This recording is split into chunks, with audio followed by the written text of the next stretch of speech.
Yung ganitong Bicol Express din ba gusto nyo? Yung busog na busog sa gata at naglalatik sa mantika. Mabilis lang lutuin to. Tara, samahan nyo ako magluto. Sa kawali, una natin ilalagay ang mga baboy. Wala na muna tayong ilalagay na kahit ano. Hayaan na muna natin magmantika ito. At medyo maprito sa sarili niya mantika. Para sa akin, mas okay kasi yung ganun. Pero kung hindi nyo naman trip na nagmamantika sa Bicol Express, ilagay nyo na lang ang baboy after nyo igisa ang mga aromatics. Puntong to, medyo nagtutubig na yung baboy. Halu-haluin lang natin to at hayaan matuyo. Pag natuyo na to, dinalalabas ang mantika ng baboy. Katulad nito.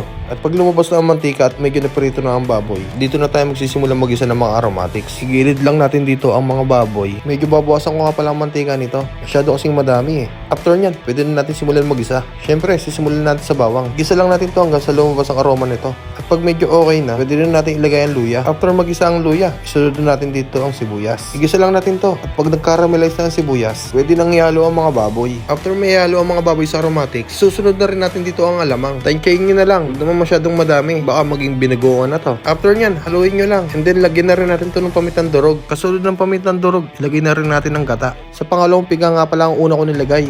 Pagkatapos nyan, pwede na natin ilagay ang patis. Konti lang ha. Kasi medyo maalat na yung nilagay nating alamang eh. Pagkatapos natin ilagay lahat ng pampalasa, kasabay ng paglambot ng baboy, kaya natin itong maiga pa ng kaunti. Nga pala, dun sa pangako ko sa last video ko, na mamimigay ako ng Gcash sa mga nakapalo at nag-share ng video ko. Dito sa post kong to, pag umabot ka sa oras ng video na to, paki-screenshot na lang kasama ang roleta na to. Pagkatapos, pakisend na lang sa comment ang screenshot nyo. Katuwan lang to ha. Wala kasi akong magawa eh. After nyo may send sa comment, sa bawat kulay na nandyan, dyan ko ilalagay ang mga pangalan nyo. Pagkatapos, paikutin ko na to. At kung saan tumigil ang roleta, yun naman nanalo. Sa 5 mananalo, 300 Gcash nga pala ang pamimigay ko. Malalaman nyo na lang susunod na post ko kung sino ang mga panalo. Eto, katuwaan lang. Pasasalamat ko lang sa mga nagpapalo at nag-share ng mga video ko. O siya, tara, balik tayo sa pagluluto. At pag medyo naiga na ang nilagay nating pangalawang piga ng gata, pwede na nating ilagay ang kakang gata. Ito yung unang piga. Haluin lang natin to. At hayaan lang natin tong kumulo. Mga oras na to. Gutom na rin pala ang ating kaibigan na si Deo. Kaya tamang kaway na lang siya rito. Shoutout daw sa lahat ng katrabaho namin sa trabaho. More birthdays to come daw sa inyong lahat. Puntong to. Pumukulo na nga pala to. Pwede na natin ilagay yung siling labuyo at mga siling green or siling pansigang. Katapos nyan, haluin lang natin to.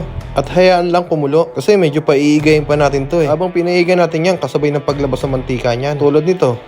Talaga namang walang hamo na, walang jupa. Mga oras na to, gutom na ang ating mga tropa. Kaya naman tinawag ko sila, sabi ko maghain na. Ilabas na yung bahaw nung nakaraang linggo pa. Eh sabi naman nila, pwede pa ba yun? Sabi ko naman basta hindi pa nagkukulay green yung kanin, pwede pa yun. Eh syempre biro lang. At dito nga pala sa puntong to, talagang literal na luto na ang Bicol Express natin. Talaga namang hitik na hitik sa gata at naglalatik sa mantika. Walang hamo. O siya, tara mag-plating na kahit hindi marunong. Kakanta pa ba ako? Wag na lang. Baka naririndi na rin yung iba eh. After ko mag-plating, suggest si Deo na siya daw ang lalasa ng luto ko. At ito ang reaction niya sa luto ko. Pusya ka! Kami naman na.